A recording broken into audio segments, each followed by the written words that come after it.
Kini ang pagtuong Katoliko. Ako si Soap Fernandez. Doon natay importante kayong pangutana atong paminaw. Ang akong pangutana, nganong manguros mo?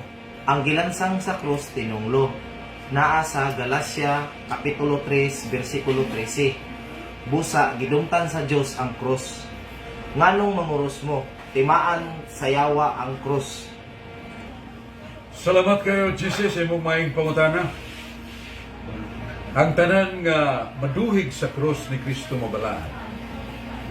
Basa nato sa Hebreano 9:22, without the shedding blood of Christ, there is no forgiveness. Ang maduhig sa dugo ni Kristo mabalaan.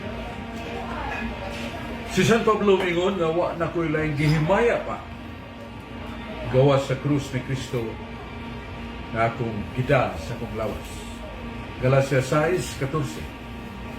Nagya ang balaang kasulatan nagpaibaw ka na to nga ang tanang mga butang nakip ang mga tao malaglag gawas kung doon ay timaan silang agtang,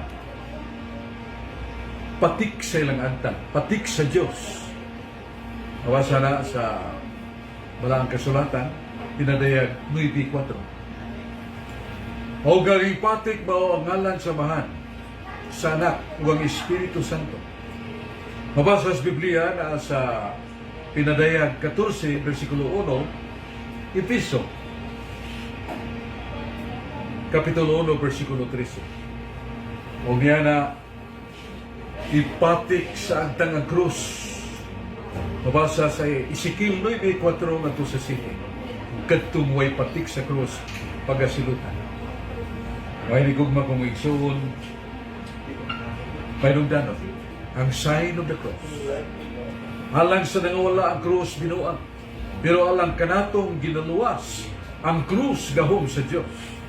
Busa biblikanhon ang paghimos timaan sa krus, ginamit ang ngalan samahan, anak ug Espiritu Santo, ug kini makahuluganon sa iyang katuyuan.